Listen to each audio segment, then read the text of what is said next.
L'altruisme, c'est l'intention de faire le bien d'autrui, mais ce n'est pas seulement l'intention, c'est aussi le faire de manière très effective.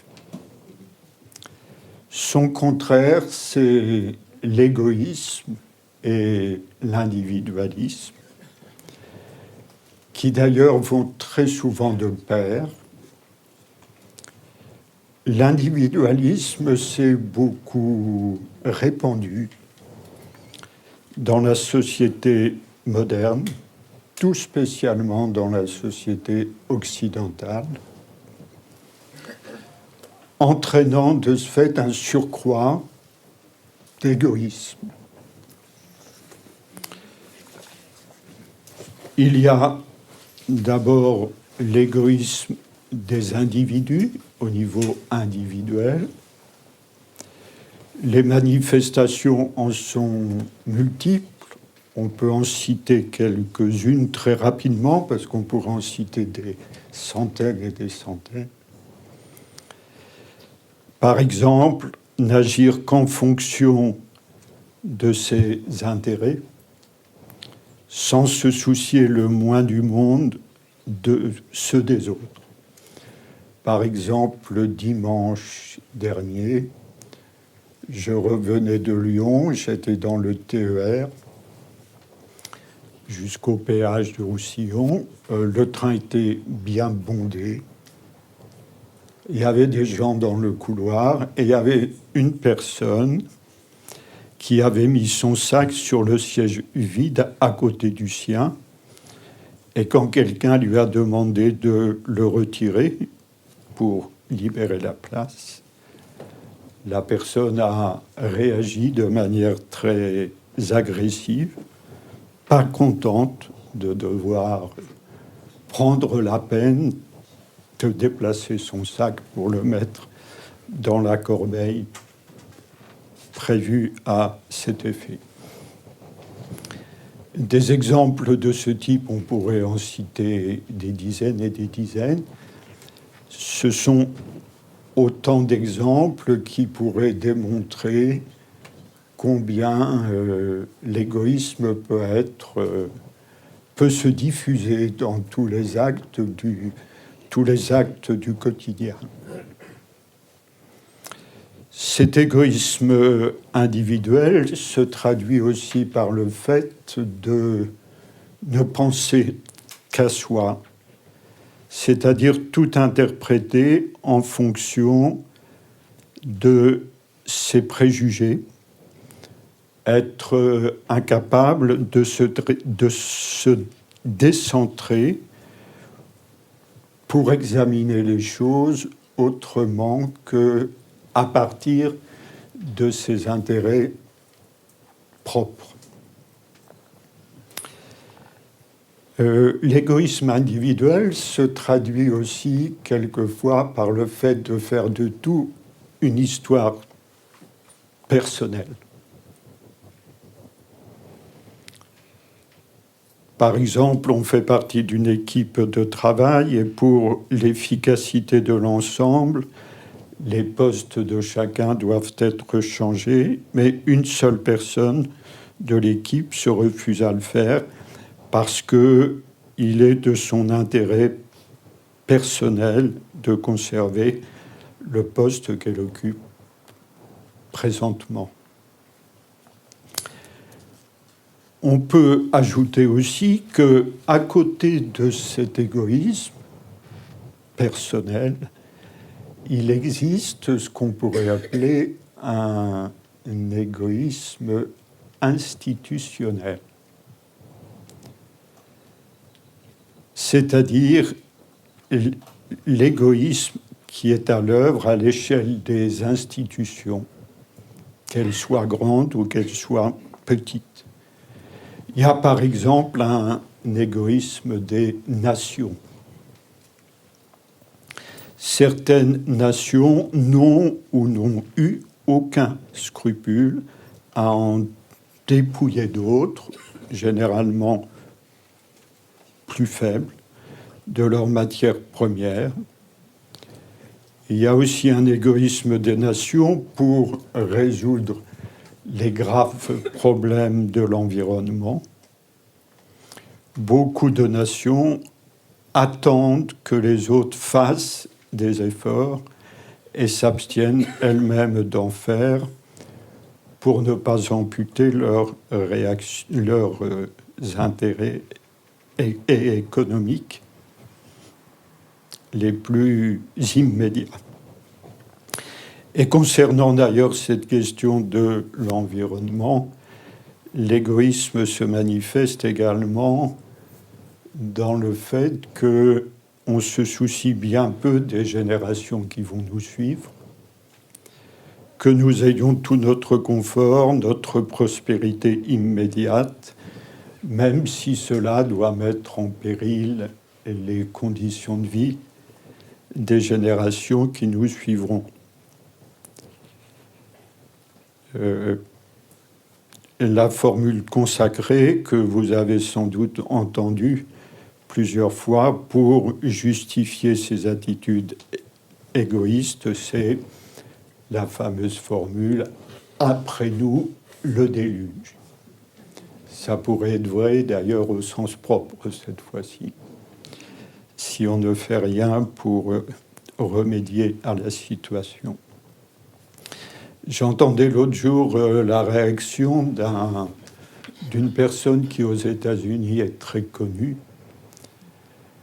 On lui demandait de réagir au fait que les spécialistes considèrent que si les choses continuent d'aller leur train, dans 20-25 ans, le Bangladesh sera aux 2/3 recouvert par les eaux.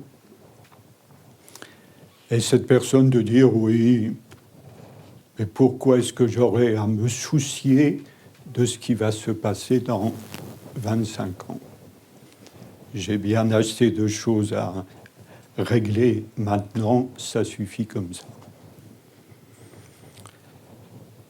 On pourrait aussi parler de l'égoïsme économico-financier qui se traduit par le fait que de puissants groupes financiers préfèrent investir dans la spéculation plutôt que dans l'économie réelle, et ce pour accroître toujours plus leurs profits, sans se soucier des millions de chômeurs que leur façon de faire peut induire.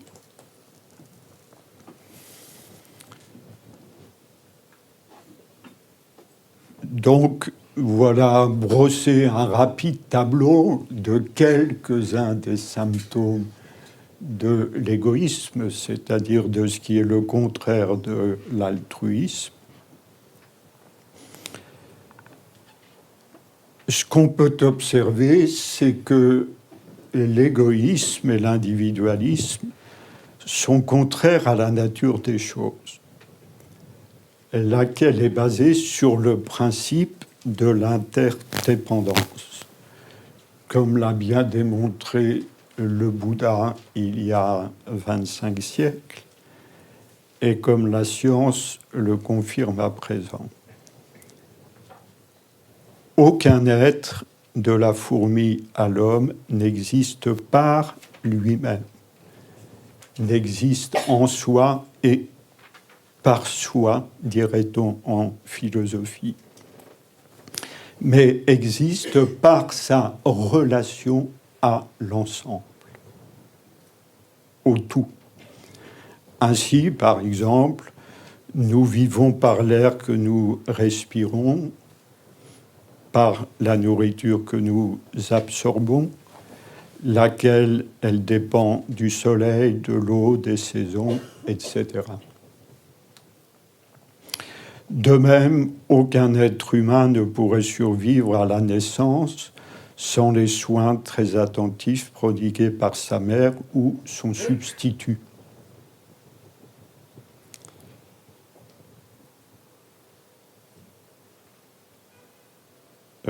Un maître zen disait « Une rose n'est pas une rose ». Alors, en bonne logique cartésienne, cela paraît être aberrant, mais ce n'est pas du tout aberrant. En fait, ce que voulait dire ce maître zen, c'est que une rose n'est pas seulement une rose, mais qu'elle est aussi l'univers entier. Parce que sans la présence de la terre, de l'eau, de l'air, du soleil et de tout l'univers, cette rose n'existerait pas. Cette rose est donc inséparable de l'univers.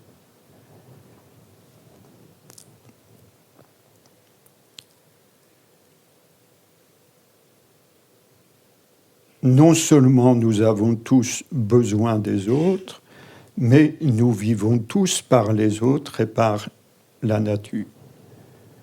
D'ailleurs, à ce sujet, on ne devrait pas dire que nous vivons, mais plutôt que nous sommes vécus par l'ordre cosmique. C'est vrai à différents niveaux, il n'est que d'observer son corps.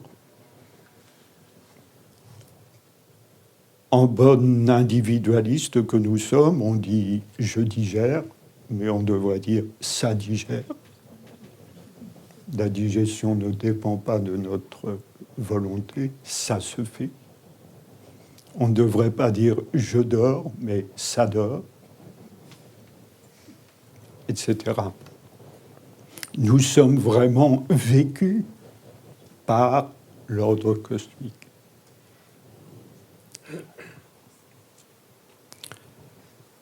La croyance que nous sommes une entité séparée et substantielle est une grande illusion. C'est une pure construction mentale, comme le disait le Bouddha, une construction mentale qui est en porte-à-faux avec la réalité des choses. Cette illusion, cette construction mentale qui cloisonne un être humain à son corps, c'est ce qu'on appelle l'ego dans le monde de la spiritualité. Les conséquences de cette illusion sont, ainsi que l'affirme le Bouddha, l'éclosion des trois poisons que sont l'avidité, la colère et l'ignorance, qui sont, à un niveau ou à un autre, toujours à l'œuvre dans les comportements égoïstes.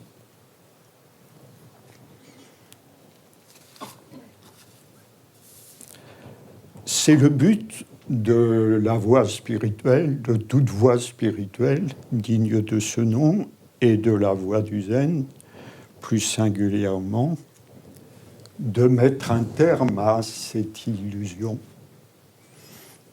par la pratique des cinq vertus du bodhisattva. Le bodhisattva, c'est un être qui se consacre à l'éveil et à l'activité bénéfique envers les êtres vivants, c'est-à-dire qui se consacre à l'altruisme.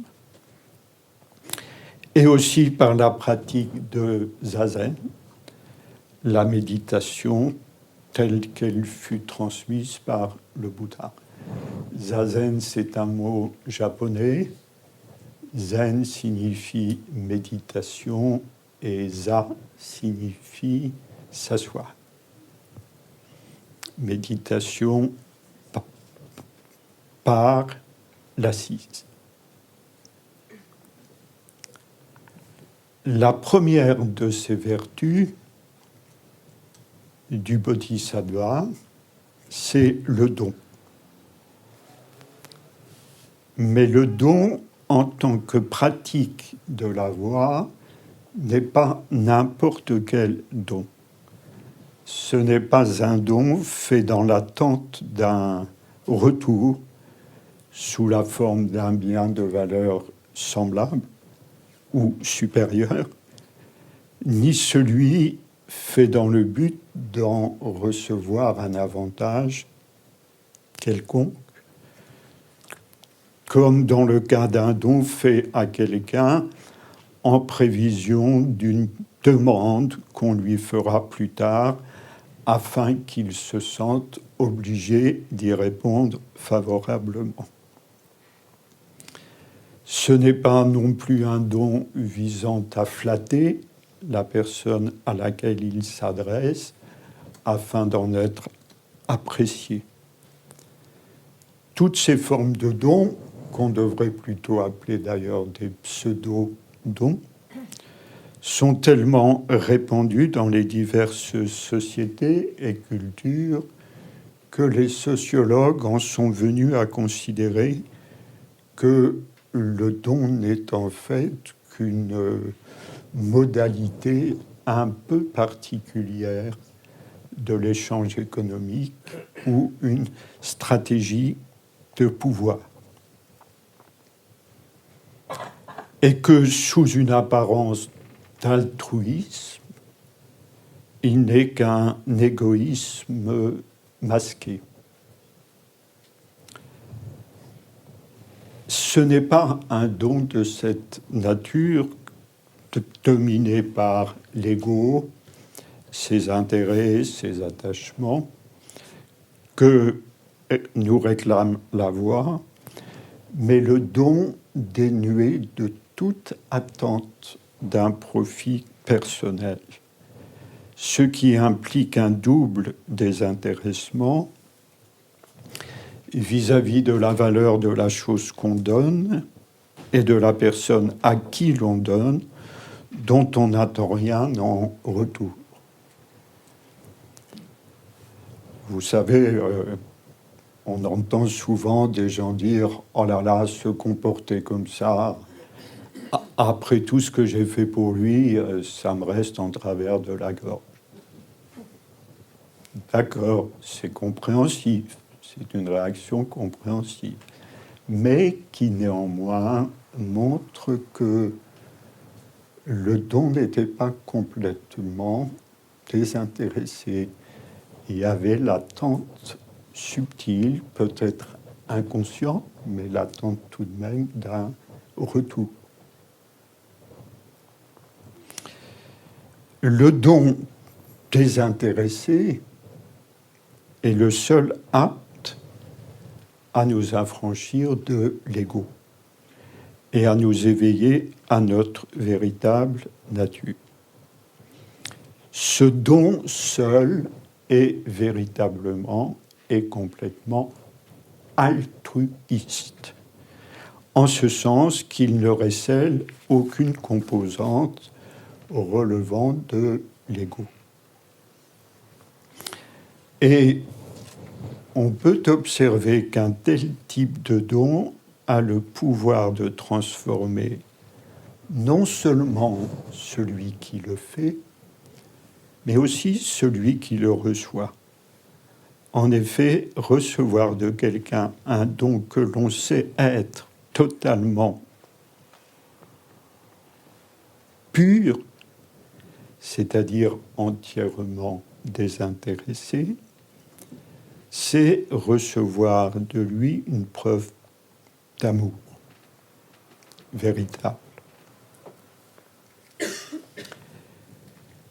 Et cette preuve a le pouvoir d'ouvrir le cœur de celui qui la reçoit et même de guérir de blessures affectives très anciennes. Plus un tel type de don se répandra dans la société, et plus la société s'en trouvera soulagée de beaucoup des maux qui à présent la minent de l'intérieur. Quand une énergie d'amour, au sens le plus noble du mot, circulera davantage dans la société sera profondément changée.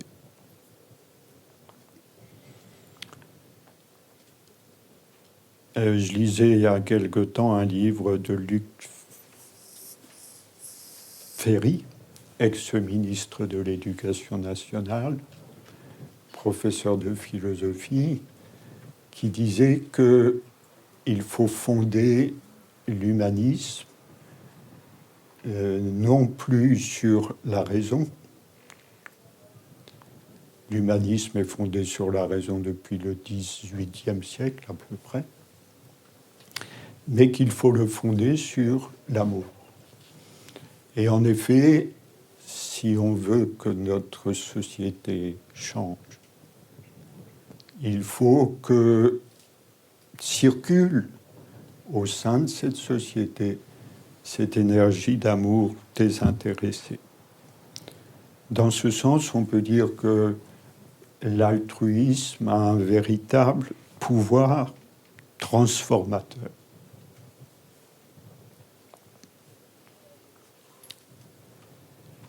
La seconde vertu que cultive le bodhisattva, celui qui se consacre à l'éveil et à l'activité altruiste au profit des autres, c'est la parole bienveillante. La parole est en interdépendance avec l'esprit et le cœur, dont elle exprime les pensées et les affects. Il est donc vain d'espérer prononcer des paroles bienveillantes à quelqu'un si nous éprouvons envers lui jalousie, colère, ressentiment, haine. Si nous le faisons malgré tout, nos paroles ne seront bienveillantes qu'en apparence. Elles ne sont pas habitées par l'énergie de la bienveillance et ne pourront de ce fait réellement toucher le cœur de la personne à laquelle elles s'adressent. Dans les relations ordinaires, il en va malheureusement souvent ainsi. Beaucoup de paroles bienveillantes ne sont en réalité que des concessions faites aux règles de la politesse et de la courtoisie. Mais, comme on dit, le cœur n'y est pas. Par exemple, on peut souhaiter en parole le succès à quelqu'un alors que notre cœur espère le contraire. De telles paroles bienveillantes n'ont de bienveillante que le nom. Pour qu'il s'agisse vraiment de paroles bienveillantes, il est nécessaire que la parole et le cœur-esprit soient en accord. Sans amour et sans compassion jaillit du cœur, la parole bienveillante n'est qu'un simulacre. S'exercer à prononcer des paroles bienveillantes chasse peu à peu du cœur les pollutions qui s'y sont installées et le remplit de davantage d'amour et de compassion. En commençant par s'appliquer chaque jour à prononcer ne serait-ce qu'une parole authentiquement bienveillante, l'envie d'en prononcer plus se fera bientôt sentir, puis celle d'en prononcer encore plus. Lutter contre les pensées malveillantes, lutter contre les pensées malveillantes, semence de paroles également malveillantes, c'est très difficile. Très difficile. Beaucoup plus efficace est la méthode qui consiste à développer peu à peu en soi la bienveillance, en s'appliquant à prononcer des paroles sincèrement bienveillantes. En s'épanouissant, la bienveillance éradique automatiquement la malveillance du cœur et de l'esprit. Si vous voulez, le processus est le suivant.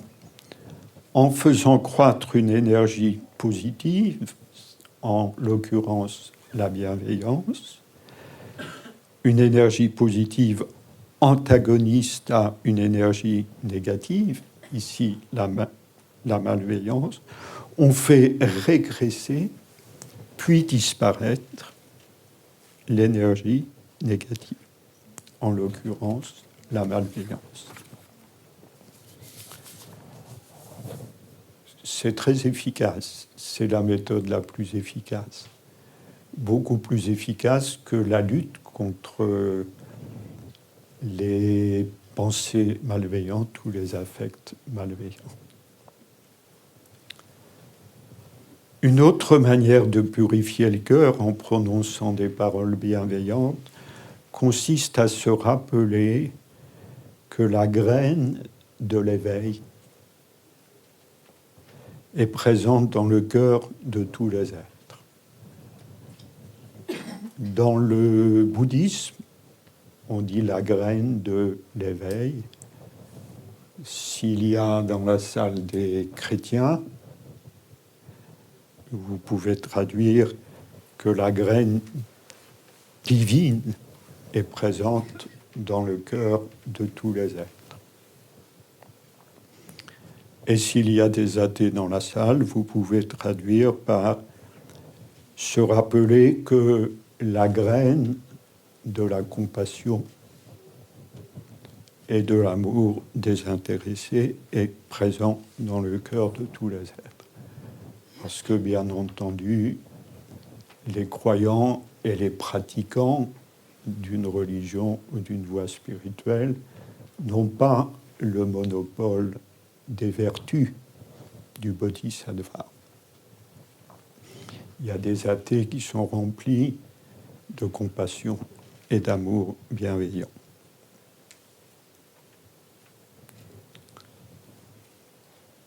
Si nous n'oublions pas que la graine de l'éveil est présente en chacun, ou que, si vous préférez, la graine de la compassion, de la sagesse et de l'amour est présente en chacun, en regardant les êtres, nous avons un cœur compatissant et nous leur adresserons des paroles bienveillantes. Mus par la compassion, de telles paroles sont naturellement désintéressées. D'ailleurs, réalisez que chacun porte en lui la graine de l'éveil ou la graine divine ou la graine de la compassion désintéressée. C'est réaliser que on est présent en chacun et que chacun est présent en nous. Une fois cette unité, cet accord entre moi et les autres réalisé, ne peuvent sortir du cœur et de la bouche que des paroles bienveillantes. Les pollutions du cœur issues de la vision dualiste, pollutions du cœur telles que l'avidité, la jalousie, la haine, étant automatiquement chassées. Plus on ressent intimement l'unité intrinsèque existant entre les êtres humains, et plus la bienveillance et la compassion se développent.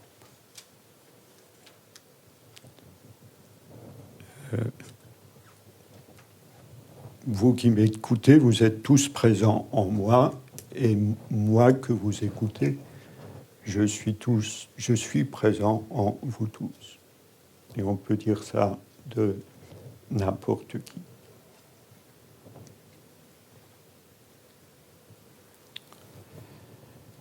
Le pouvoir de parole authentiquement bienveillante est très grand. Elles sont une aide non négligeable pour celui à qui elles s'adressent.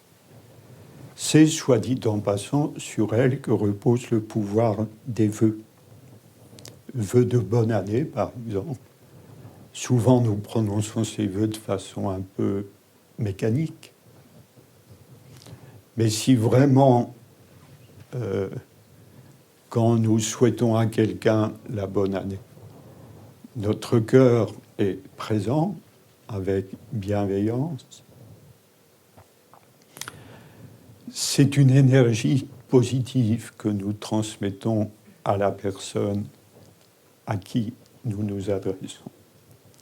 Une énergie positive qui constitue pour elle une aide. On dit en Inde que les sages ont le pouvoir de transmettre des sankalpas. Et le sankalpa, bien, c'est tout à fait ça. Le sage qui est rempli d'amour et de compassion, s'il vous souhaite quelque chose, s'il vous souhaite le bien, en formulant ce vœu, il vous envoie à travers son verbe une énergie positive, susceptible de vous aider.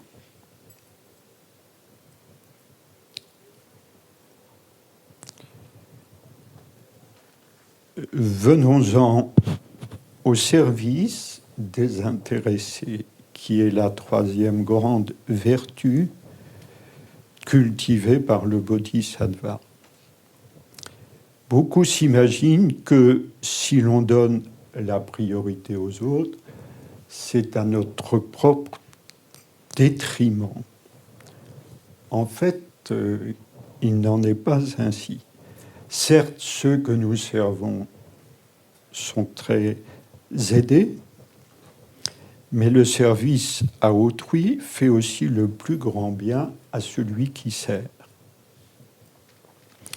En effet, il contribue efficacement à notre accomplissement spirituel. Et quand je dis accomplissement spirituel, je ne réserve pas, là encore, la possibilité de cet accomplissement seulement aux personnes qui sont dans une religion, dans une croyance, ou même dans une démarche spirituelle, mais même à des athées. Un athée peut aussi s'accomplir spirituellement s'il développe en lui ces qualités-là. Et il y en a, bien heureusement. Donc je disais que, en effet, le service des intéressés contribue efficacement à notre accomplissement spirituel en développant en nous la capacité à se reconnaître dans les autres, ce que je disais il y a quelques instants, ce qui élargit notre vision et nous rapproche de notre véritable nature. En fait, le service des intéressés, en nous invitant à prendre en compte les besoins d'autrui, élargit notre conscience au-delà des limites du petit ego illusoire et nous éloigne d'une préoccupation narcissique de nous-mêmes. Et quand le service est accompli avec compassion et générosité, il est source de joie. Joie fondée sur le bonheur de l'autre et sur la réalisation que nous sommes tous un. D'ailleurs, de façon générale, c'est une loi cosmique, on pourrait dire. La joie va de pair avec l'expansion. Plus on s'expanse, plus notre être s'expanse et retrouve la vastitude qui est en fait vraiment la sienne, et plus la joie nous habite. Et dans ce cas-là, c'est une joie sans objet. C'est une joie qui n'a pas besoin, pour exister, d'être nourrie par des événements extérieurs. C'est une joie qui jaillit des profondeurs de notre être. Parce que, fondamentalement, le profond de notre être est joie. Joie sans objet.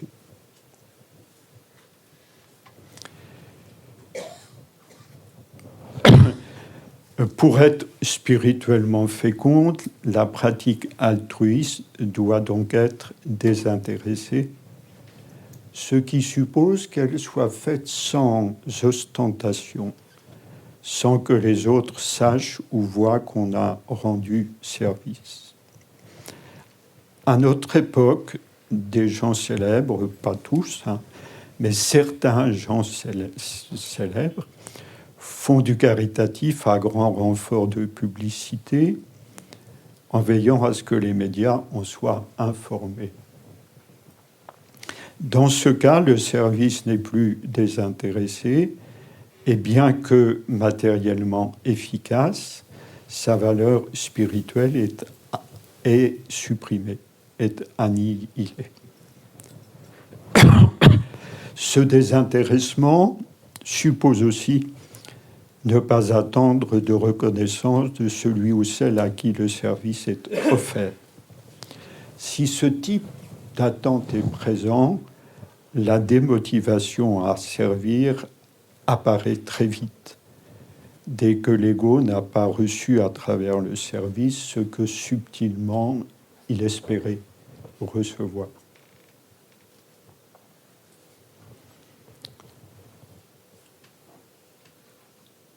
Dans notre société, bien heureusement, beaucoup de gens font du bénévolat et c'est plus nécessaire maintenant que jamais avec le développement de la précarité. Et les personnes qui font du bénévolat, et que je salue au passage, doivent aussi savoir que si elles pratiquent le bénévolat dans une attitude totalement désintéressée, elles ajouteront un plus à ce bénévolat, non seulement parce que cela contribuera à leur accomplissement spirituel, mais parce que cela servira d'exemple pour les autres dans la société. En fait, la pratique altruiste s'accomplit pleinement quand le sentiment qu'il existe un autre que moi a disparu suite à la cessation de l'illusion d'un moi séparé. Sentir un avec tous, ce qui n'exclut pas les différences, au contraire. Si on se sent profondément un avec tous par le centre de notre être, on accepte d'autant mieux que l'autre soit différent de nous dans ses caractéristiques, dans ses centres d'intérêt, etc. Réciproquement, s'employer délibérément à la pratique altruiste avec abnégation contribue grandement à dissiper l'illusion de la séparation et les égarements multiples qui en découlent.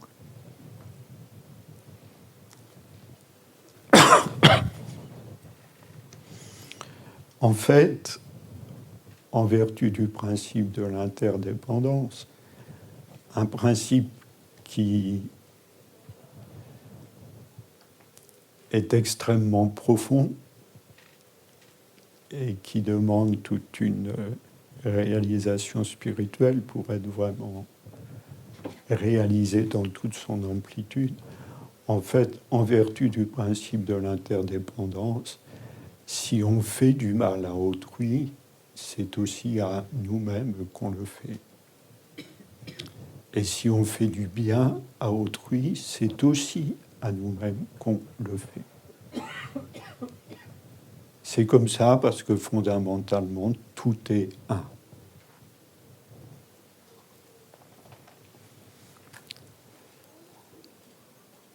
La compassion et l'amour désintéressé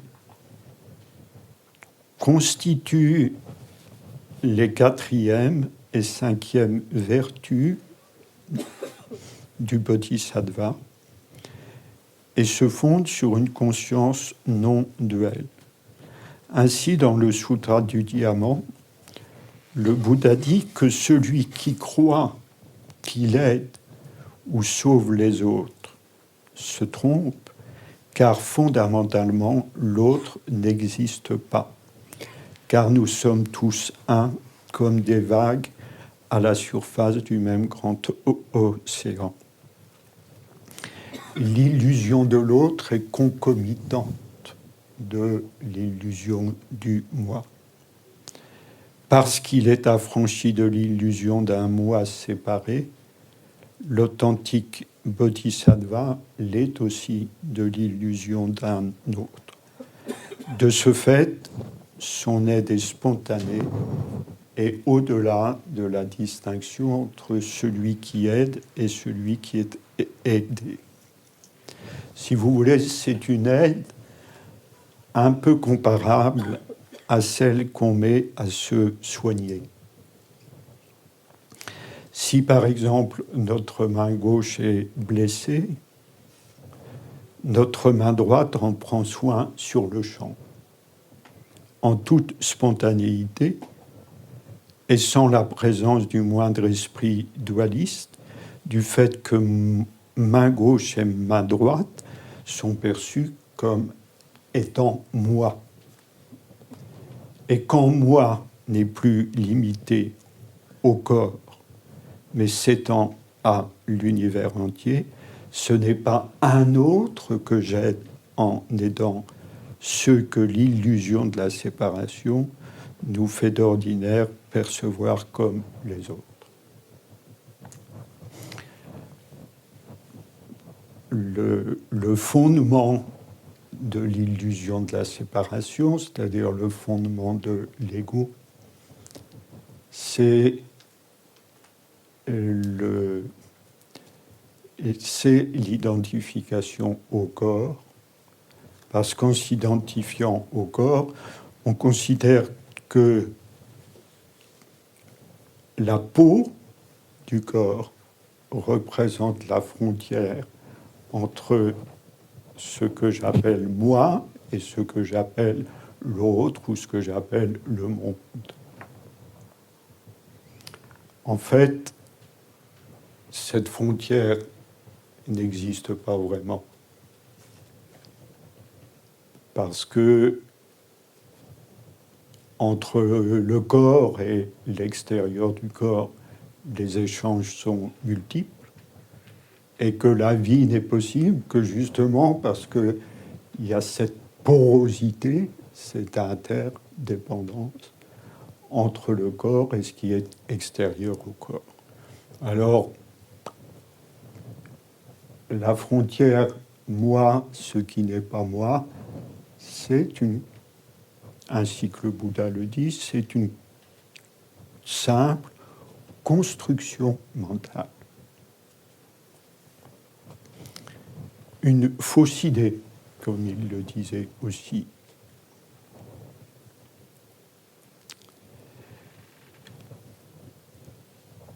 Et en pratiquant les vertus du Bodhisattva, qu'on soit bouddhiste, qu'on soit chrétien, qu'on soit athée, tout ce que vous voulez, en pratiquant les vertus du Bodhisattva,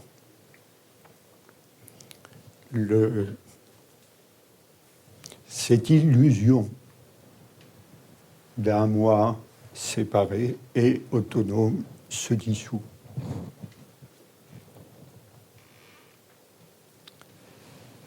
Pour la même raison, d'ailleurs, la compassion de l'authentique Bodhisattva est une compassion sans intention. Elle ne procède pas d'une réflexion éthique.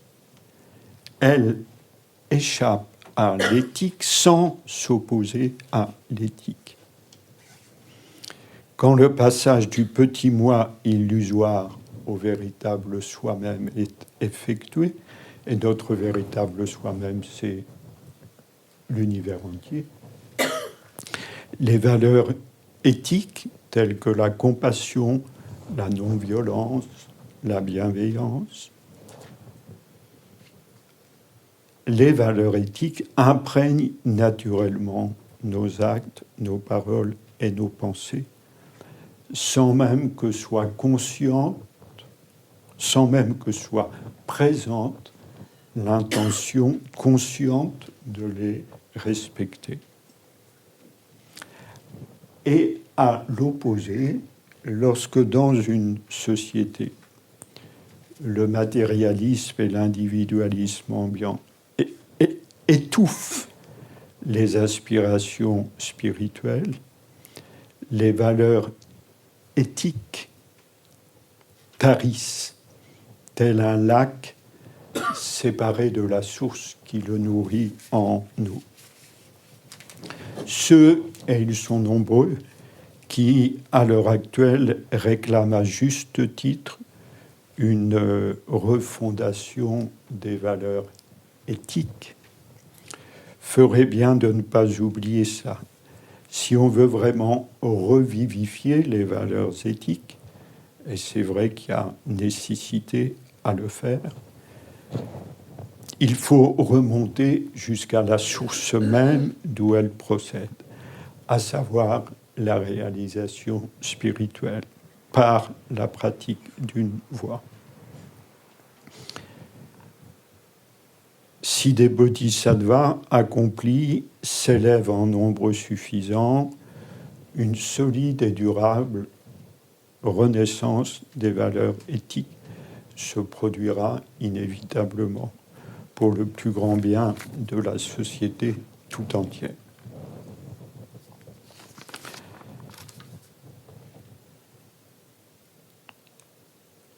Il y a un aphorisme bouddhique qui dit que le sage aime comme le feu chauffe et éclaire. C'est intéressant de développer un peu cette image pour en explorer la richesse. Le feu n'éclaire ni ne chauffe spécialement quelqu'un ou quelque chose. De même, l'amour du sage est universel, n'est pas limité à quelques personnes appartenant au cercle de ses proches. Si le pire criminel s'approche du feu, celui-ci continue à éclairer et chauffer. De même, l'amour du sage ne dépend d'aucun jugement de valeur vis-à-vis des personnes, même si ces personnes se sont rendues coupables d'actions qu'il réprouve.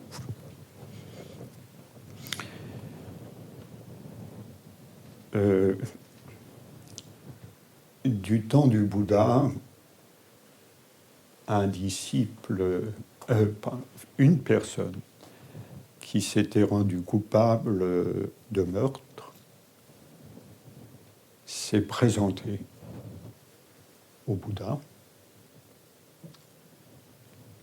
a été fasciné par la sérénité du Bouddha et par son enseignement, et lui a demandé d'être admis dans son groupe. Le Bouddha lui a d'abord demandé s'il avait réglé ses comptes avec la justice, et quand réponse positive fut donnée, le Bouddha lui a dit les actions que tu as commises précédemment sont négatives pour les autres, mais pour toi-même aussi. Mais je sens chez toi une vraie motivation à changer. Alors je t'admets dans mon groupe et tu pourras pratiquer auprès de moi la voie. Et jamais le Bouddha n'a manifesté vis-à-vis de Angulimala, c'est comme ça qu'il s'appelait, le moindre jugement de valeur, ce qui ne l'a pas empêché d'ailleurs de réprouver les actions dont Angulimala s'était rendu coupable. Mais pour autant, jamais n'a manifesté vis-à-vis de lui de la haine, de l'hostilité. Il lui a offert toutes ses chances.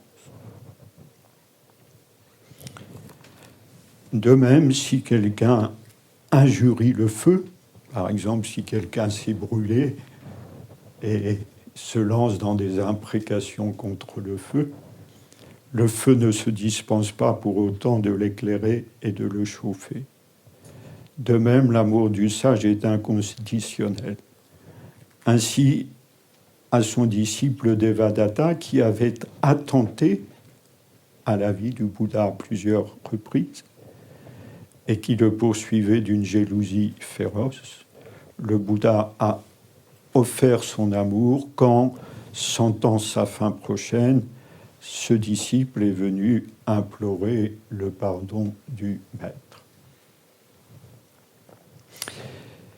Bien pâle et étroit apparaît en regard de cela l'amour sélectif, conditionnel et intéressé que manifestent ordinairement les hommes. Cet amour qui peut se transformer en haine si l'objet de l'amour est cause de souffrance pour nous. Cet amour fait de réactions émotionnelles compulsives, aussi éphémères que la rosée du matin. Mais ce qu'il faut savoir aussi, au contraire de ce que disent certains penseurs pessimistes, voire parfois nihilistes, au contraire de ce que disent certains penseurs, à savoir que l'homme est fondamentalement égoïste, mauvais, qu'il est incapable d'aimer vraiment et que, en aimant les autres, en fait, on ne fait que s'aimer soi-même et servir ses intérêts. Donc, au contraire de ce que prétendent ces penseurs, la voie spirituelle démontre que l'écart immense entre l'amour inconditionnel et le fonctionnement affectif ordinaire, qu'on peut qualifier d'amour-attachement, on peut, au vu de la voie spirituelle, considérer que cet écart, qui peut paraître immense, peut être comblé. Mais vous savez, on considère tout à fait normal que pour être un virtuose du piano, il faille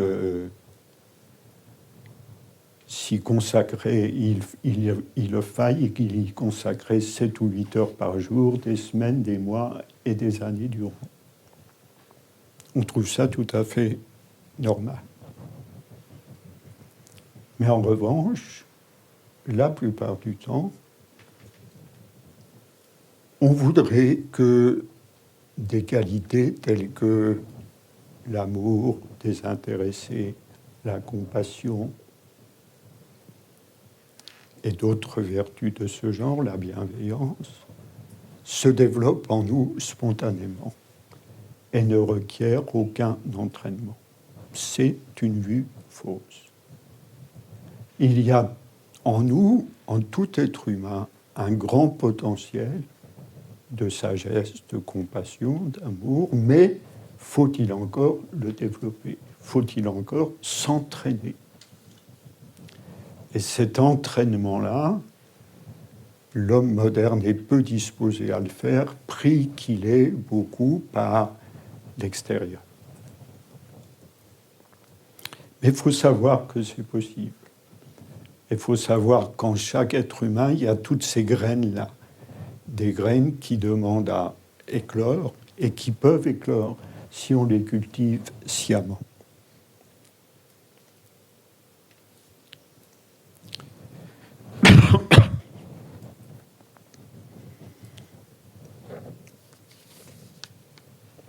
Et quand on est dans cette perspective-là, on sait qu'aucun homme n'est intrinsèquement, je dis bien, mauvais, mais seulement temporairement plongé dans un état d'illusion et d'ignorance plus ou moins profond.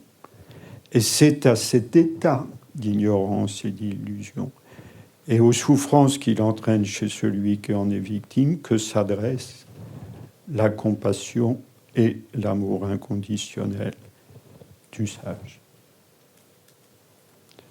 Si vous voulez, si on juge...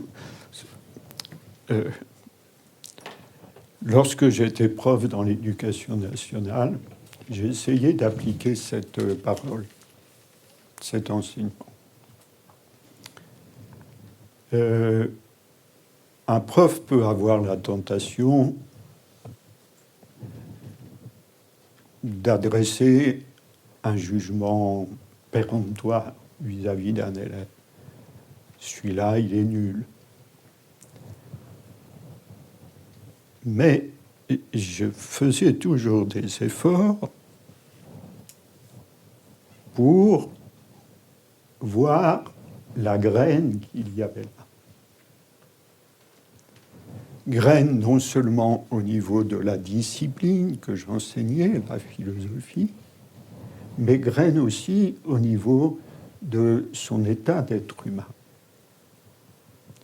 Et cet effort-là, ça nous permet d'avoir une autre vision sur les autres, une vision beaucoup moins péremptoire et beaucoup plus empreinte de compassion.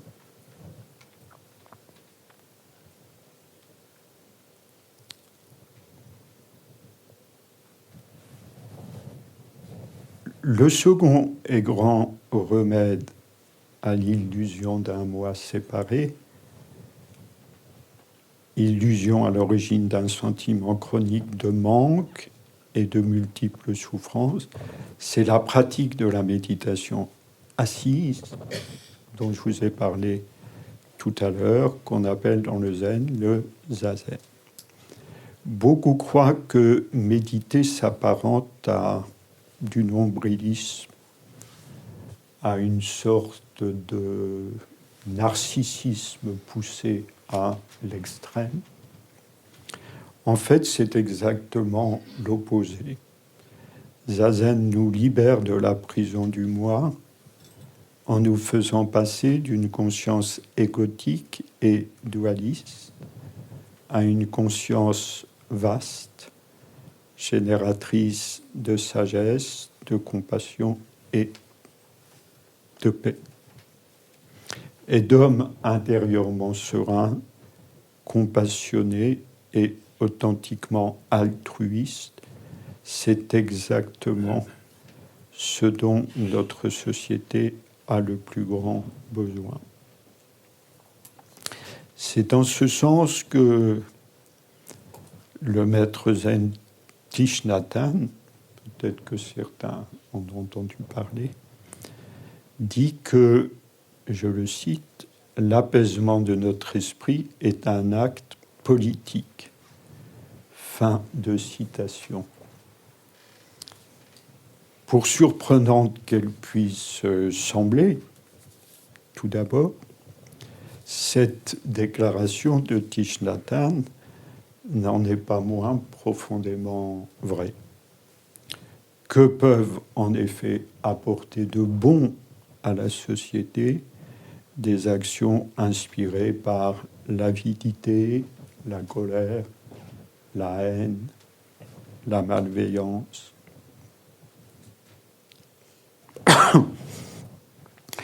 Vouloir transformer la société sans se transformer soi-même est un leurre. D'ailleurs, c'est parce qu'on est dans l'illusion de la séparation qu'on sépare ce qu'on appelle moi et la société. Il n'y a pas moi et la société. Je suis la société.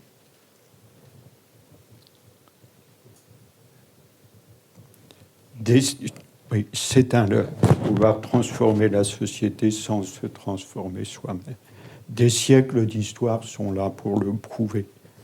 Des révolutions qui surgissent périodiquement à tel ou tel endroit du globe, avec souvent la louable intention d'éradiquer l'injustice, naissent de nouvelles institutions politiques rapidement gangrénées par la présence des trois poisons dans le cœur des hommes, censés être l'incarnation du renouveau. Qu'on le veuille ou non, notre société n'a pas besoin d'encore plus d'inventions technologiques, d'encore plus de moyens de communication, d'encore plus de moyens de transport encore plus rapides. Elle a besoin de moins d'avidité, de moins de haine, de moins d'ignorance par chacun de sa véritable nature. Le premier devoir de chacun, c'est de pacifier son esprit et son cœur. Le Bouddha nous a transmis la méthode pour y parvenir, mais il n'est pas le seul. À chacun de l'appliquer. Plus d'hommes s'y consacreront et plus la société des hommes sera favorablement transformée. En prenant soin de nous-mêmes, nous prenons soin du monde. Cessons de croire qu'il faille choisir entre l'un ou l'autre. Ils sont aussi indissociables que le recto et le verso d'une même feuille de papier. Comme le disait Gandhi, l'apôtre de la non-violence, que vous connaissez bien, une formule que j'aime bien de Gandhi, « Soyons le changement que nous voulons dans le monde ».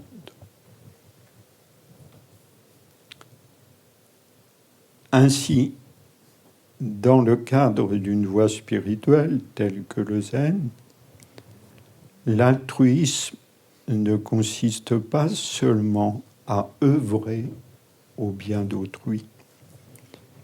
Il est aussi un tremplin à notre accomplissement spirituel, en nous aidant à passer d'une conscience égotique à l'esprit vaste qui n'est rien d'autre que notre véritable nature. Et je vous remercie de votre écoute attentive. Je ne voyais pas vos visages puisque vous êtes dans l'obscurité, mais je sentais que votre concentration et votre écoute étaient très bonnes et je vous en remercie. Si vous avez quelques questions à poser, n'hésitez pas à le faire. Levez la main, mais je ne vais pas voir vos mains aussi.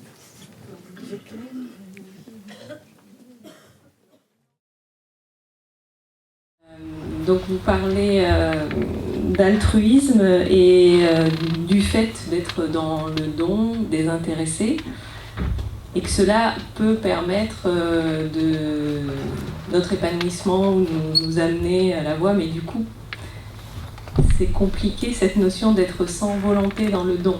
Parce que même s'il y a ça en arrière-fond, je ne sais pas si je suis très claire, mais voilà, comment on fait Oui. ça? Oui. En fait, si on juge par rapport à ce qu'on est à un moment donné, on va considérer que c'est impossible, que c'est une vue de l'esprit, que c'est une utopie. Mais là encore, il ne faut pas oublier que si on s'exerce au don désintéressé, le cœur s'ouvre. Et plus le cœur s'ouvre, plus on a l'aptitude aux dons désintéressés. J'observe d'ailleurs que on trouve aussi des manifestations du don désintéressé à l'état brut, si je puis dire, sans même aucun entraînement préalable. Ce n'est pas le cas le plus fréquent, mais ça se trouve, par exemple, j'observe que on le voit régulièrement à l'œuvre chez une mère, par exemple, chez les mères, à l'égard de leur enfant.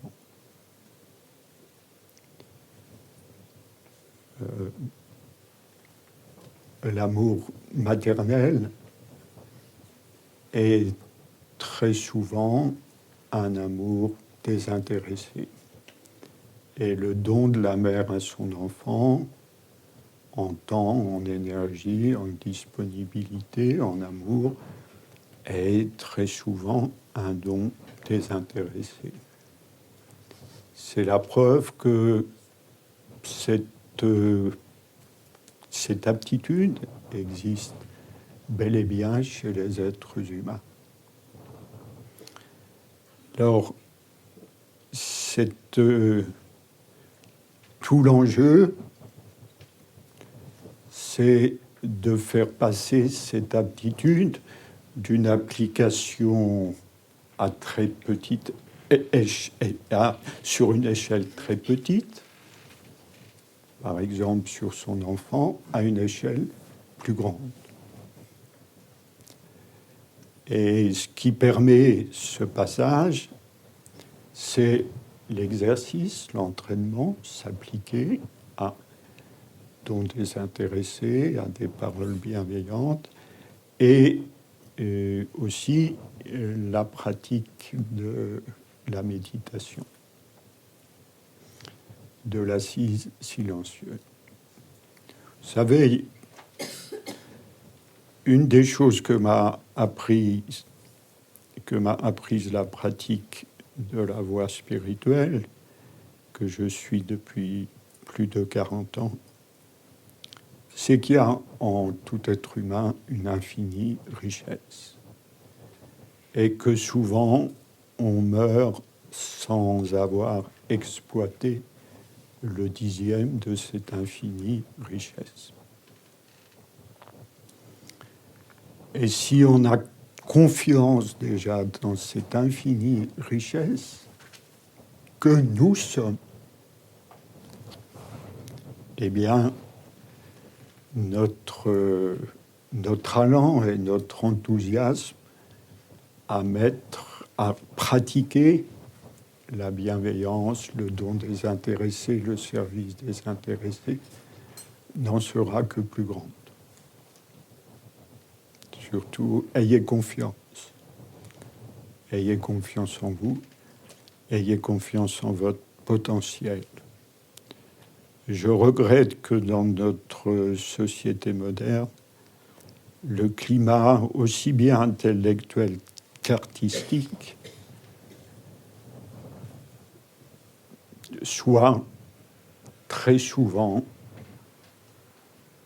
porte très souvent les penseurs ou les artistes à envisager les côtés les plus sombres de l'homme. La cave. Bien sûr, il y a la cave, mais on peut remonter de la cave. Et la cave peut être nettoyée.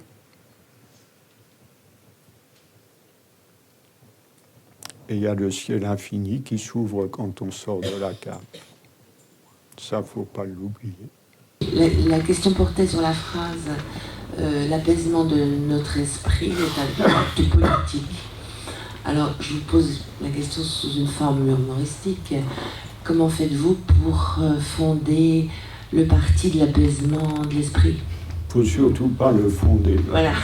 Il ne faut surtout pas le fonder. Ce sera encore un parti, et ce sera encore un parti pris. Il ne faut surtout pas le fonder. Il faut simplement aider les gens sans mettre une étiquette, simplement aider les gens à, comment dirais-je, à développer tout le potentiel qui est en eux. Ça peut se faire de différentes façons, à différents niveaux. Moi, par exemple, je le fais en faisant des conférences, en écrivant des livres, en enseignant la pratique du zen, en dirigeant des séchines, etc. Mais ça peut se faire aussi de toute autre façon. Ça peut se faire en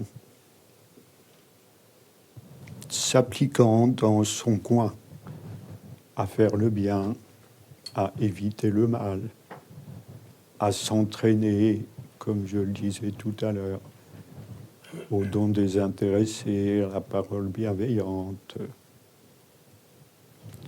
Et si on a une aspiration pour ça, à s'asseoir dans une assise méditative aussi. Mais surtout pas un parti.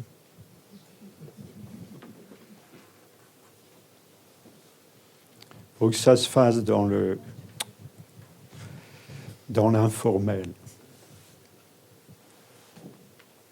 ces choses-là. Ça n'en sera que plus puissant. Tout à l'heure, vous avez évoqué les 3 poisons. Oui.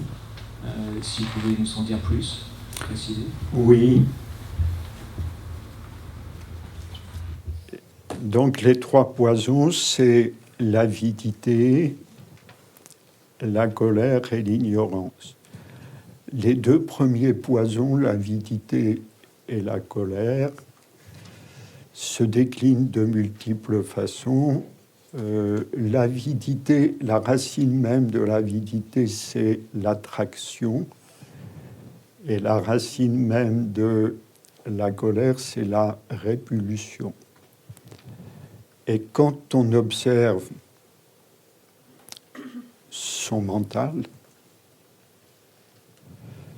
en méditation, c'est très facile d'observer son mental parce qu'on est l'observateur des pensées qui apparaissent et qui disparaissent. Quand on observe son mental, on aperçoit que le mental, il cherche toujours ou à se saisir de quelque chose, s'identifier à quelque chose, par exemple s'identifier aux pensées, s'identifier aux émotions, s'en saisir, ou une tendance à les refuser, à lutter, à combattre. Et on s'aperçoit, par la pratique de l'assise méditative, qu'il y a un autre niveau de conscience auquel on s'ouvre justement par la pratique de la méditation, un niveau de conscience où il n'y a plus la saisie et le rejet et le refus, où il y a une totale équanimité vis-à-vis de ce qui se présente à la conscience. Quelle que soit la nature des pensées qui s'y présentent, quelle que soit la nature des émotions. Et cet autre niveau de conscience, c'est justement l'au-delà du mental. Et c'est en devenant familier avec cet autre niveau de conscience que on peut commencer à sortir de ces 2 premiers poisons que sont l'avidité et la colère, la haine, c'est-à-dire tous ces mouvements extrêmes du mental et du cœur qui font que où on veut se saisir de quelque chose, où on veut le rejeter. Ça pose aussi la question des désirs.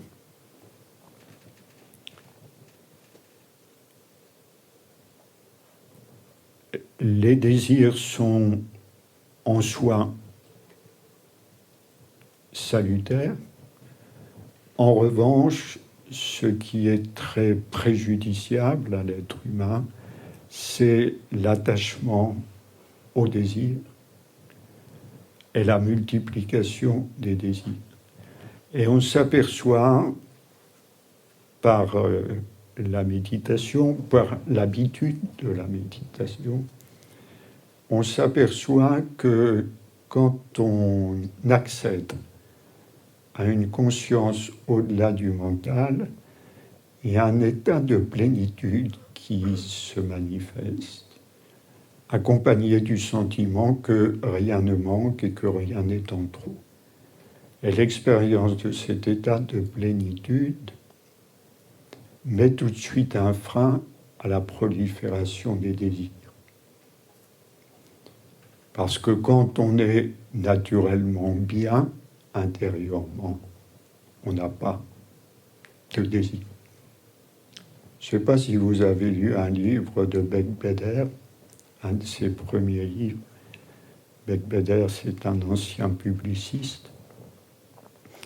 Et il disait, moi, mon boulot, à travers les publicités, c'est de frustrer les gens. Parce que quand ils sont frustrés, ils consomment. Quand ils sont frustrés, il y a des désirs qui apparaissent en grand nombre et ils sont pris à l'hameçon de la consommation.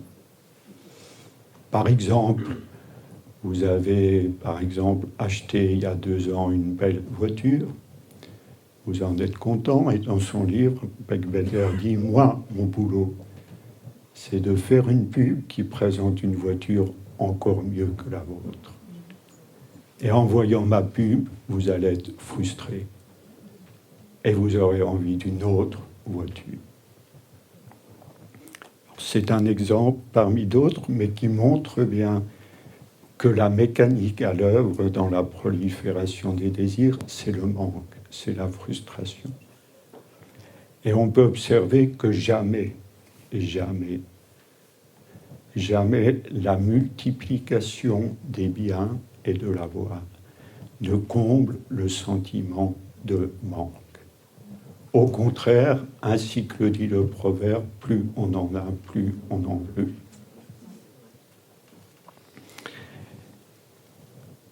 Mais en revanche, quand on découvre en nous cet espace de paix et de sérénité, alors il n'y a pas de frustration et on n'a pas besoin de choses extraordinaires pour être tout simplement heureux, parce qu'on est passé du bonheur conditionnel lié à la possession des objets, lié à la satisfaction de l'avidité, à un bonheur qui jaillit de l'intérieur et qui n'est dépendant de rien. Ce que certains appellent le simple bonheur d'être. Et plus on se rapproche de son être, et plus on s'éloigne des habitudes compulsives liées à l'avoir, et plus on entre dans cette sphère-là, qui est la sphère de l'au-delà des 3 poisons. Au-delà de l'avidité, au-delà de la colère qui est consécutive à l'avidité frustrée, et au-delà de l'ignorance, qui est l'ignorance de ce qu'on est intrinsèquement, de notre être dans toute sa plénitude. Dans cet exercice de l'altruisme, j'aurais bien aimé connaître, par exemple, un exercice que vous auriez effectué, une pratique que vous avez faite récemment pour illustrer ce que je pourrais faire aussi ou... la conférence de ce soir.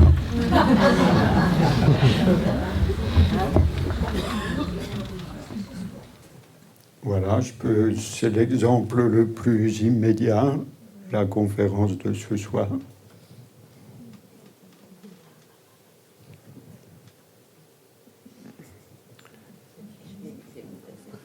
Après, je pourrais donner d'autres exemples. Ça peut être, vous savez, ça peut être donner un sourire à quelqu'un.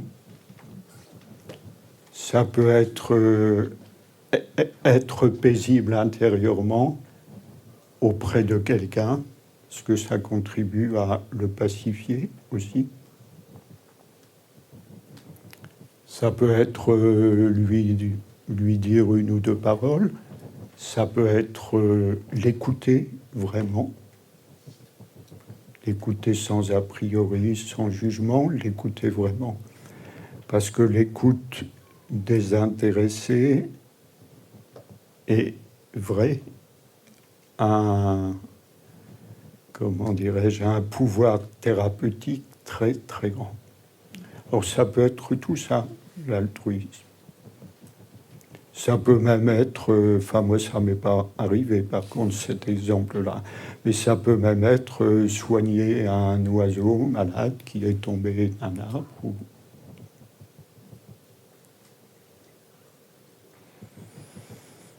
Si vous avez le cœur disposé au don, vous trouverez dans votre journée maintes occasions pour manifester cet altruisme. Oui. Pas besoin d'actions spectaculaires. Des petites choses, ça peut être manifester l'altruisme. Comment aider quelqu'un qui est dans la possession et dans la frustration? C'est quelqu'un de jeune, Oui. de jeune, oui. Quel âge? Une vingtaine d'années. Une vingtaine d'années. Et de quel genre de possession s'agit-il? C'est-à-dire, je sais pas, avoir toujours plus de vêtements, par exemple. Oui. Et les adolescents aiment bien être à la mode en matière de vêtements. J'ai été parent, j'en sais quelque chose. Parfois, il y a un budget vêtements qui est assez considérable avec nos adolescents. Il y a certainement chez l'adolescent dont vous parlez un besoin de reconnaissance. De reconnaissance qui passe par un besoin de changer de vêtements souvent, reconnaissance par les autres. Il y a aussi souvent une recherche d'identité chez l'adolescent. L'adolescent a besoin de repères, alors vous pouvez l'aider en lui donnant des repères, pas en les lui assénant. Surtout quand on est parent, les enfants n'aiment pas qu'on leur assène des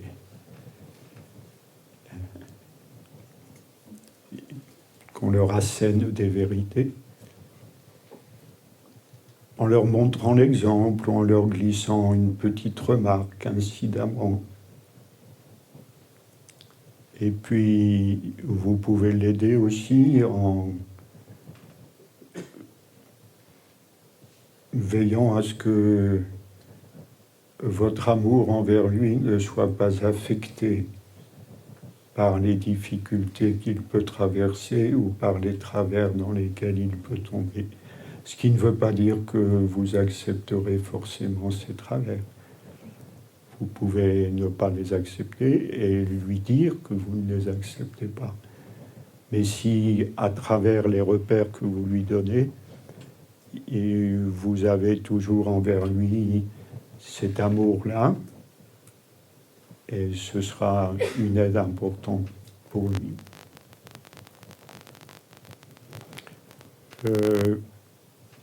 Maître Deshimaru disait toujours que la compassion sans sagesse n'est pas la vraie compassion et que la sagesse sans compassion n'est pas la vraie sagesse. Je pense que c'est tout à fait vrai. Et vis-à-vis des jeunes tout particulièrement, il faut qu'on veille à bien articuler sagesse et compassion.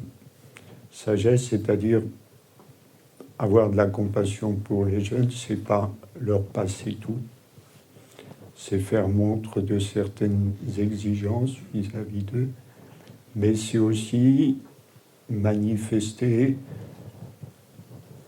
un amour inconditionnel, même si on ne le manifeste pas par des paroles, qu'ils sentent que c'est comme ça, qu'il y a toujours chez le parent référent cet élément-là. Voilà les quelques conseils que je peux vous donner. Bonsoir. Vous nous avez dit tout à l'heure qu'on ne disait pas je digère ni Oui. je dors, on dit ça digère ou ça On dort. devrait dire, oui. Je voulais simplement savoir, à votre avis, est-ce que nous sommes des êtres pensants? Ça pense. Allez plus loin, s'il vous plaît. Oui. Je veux bien aller plus loin.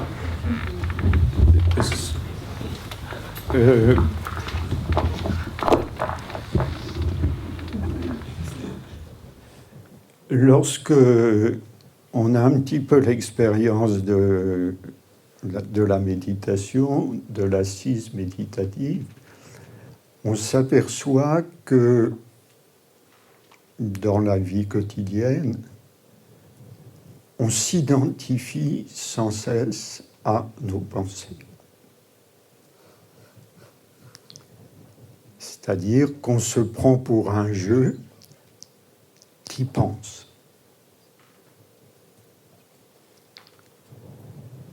Et on s'aperçoit par la pratique de la méditation assise que ça pense tout autant sans le jeu. C'est-à-dire que ça pense tout autant même si on ne s'identifie pas aux pensées. L'avantage de cela est double. Premier avantage, c'est que ça nous ouvre. Le fait de ne pas s'identifier aux pensées, ça nous ouvre à un espace de conscience beaucoup plus vaste que celui auquel on est habitué. Et le deuxième avantage, c'est que ça contribue grandement à la santé mentale. Je m'explique, j'observe que beaucoup de gens sont malades de leurs pensées. C'est-à-dire beaucoup de gens sont enfermés dans des pensées négatives, par exemple, sur eux-mêmes, sur le monde, sur les autres, et que ces pensées-là, auxquelles ils adhèrent à 100%, leur empoisonnent la vie. Si vous prenez l'habitude d'enlever le jeu à la pensée et de laisser la pensée se dérouler, vous vous apercevrez que ça pense, et les pensées négatives ne seront que des pensées négatives qui n'influenceront pas plus le profond de votre être et de votre conscience que les objets n'influencent et ne perturbent le miroir sur lequel ils se reflètent.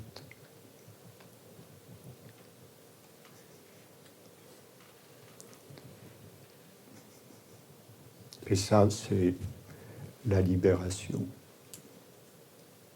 Ça, c'est la libération. C'est-à-dire se servir des pensées, ce qu'on a besoin des pensées, pour agir, pour s'organiser, pour on a besoin des pensées. Mais veillons à ce que les pensées soient des outils et à ne pas être les outils de nos pensées. Et ce qui permet de ne pas être l'outil, de ne pas être le jeu de nos pensées, c'est la capacité à ne pas s'y identifier. Alors moi, je voudrais rebondir sur la pensée et le corps et notre dépendance ou le lien qu'il peut y avoir entre l'esprit et le corps, notamment par rapport à la douleur ou la maladie. Oui. Voilà. Oui.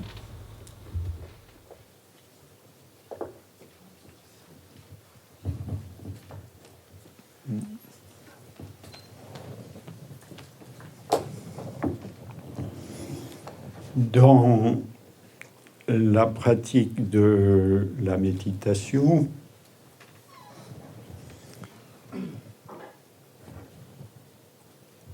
on s'aperçoit que la posture du corps a une très grande incidence sur l'état de conscience. On s'aperçoit que si les maîtres, dans le bouddhisme, mais pas seulement dans le bouddhisme, sur toutes les voies spirituelles, accordent de l'importance à la posture du corps dans la méditation, c'est parce qu'il y a un lien profond entre la posture du corps et la conscience. Et aussi entre la respiration et la conscience. Quand on se sent mal intérieurement, on peut modifier l'état intérieur dans lequel on est en modifiant sa posture et en modifiant sa respiration. Très souvent, quand on se sent mal intérieurement, la respiration est courte et haute. Si vous veillez à prendre une posture qui vous permet d'avoir une respiration plus ample, vous vous apercevrez que l'état de conscience négatif vous touchera beaucoup moins, voire s'en ira. Donc il y a vraiment une interdépendance très grande entre le corps et l'état de conscience.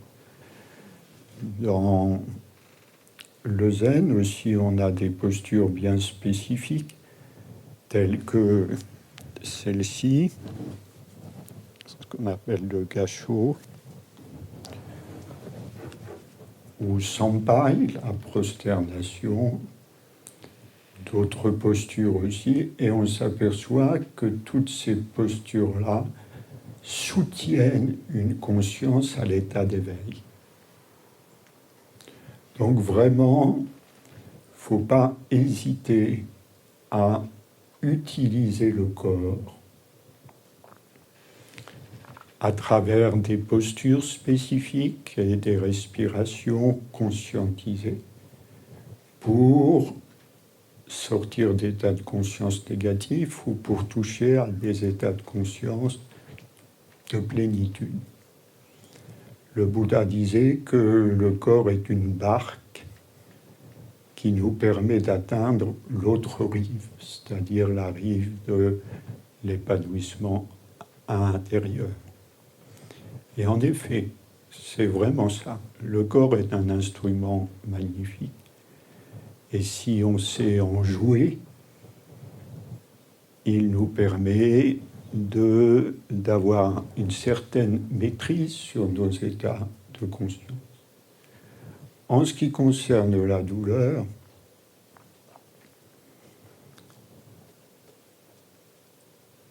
on apprend dans le zen,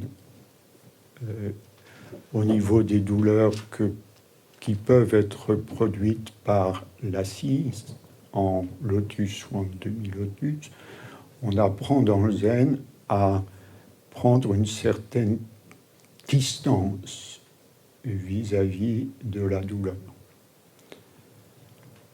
à devenir plus autonome vis-à-vis d'elle. Cependant, si une douleur chronique s'installe, qui n'est pas le résultat de la posture, mais d'un problème physiologique, à ce moment-là, il faut consulter.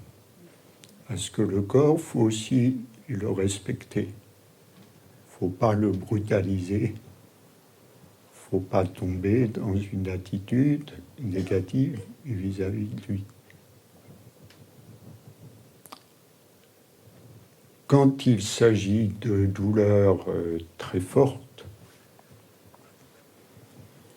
dans le cas de maladies graves, à ce moment-là,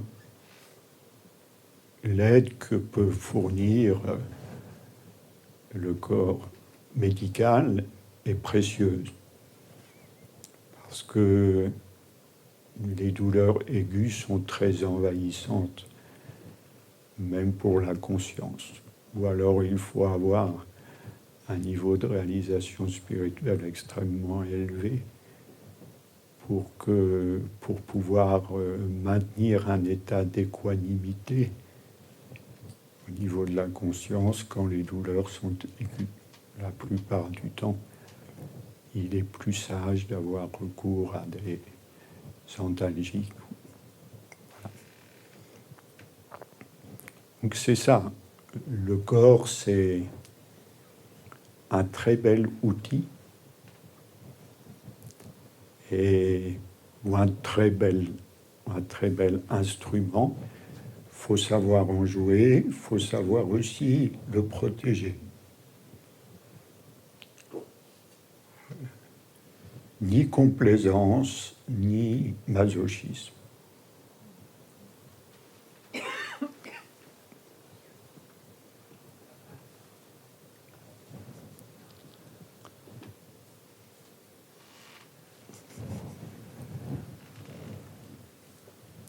Voilà.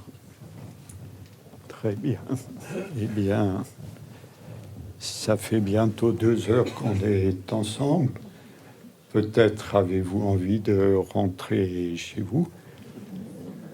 Je vous remercie en tous les cas encore une fois de votre écoute et j'ai été content de vous rencontrer ce soir.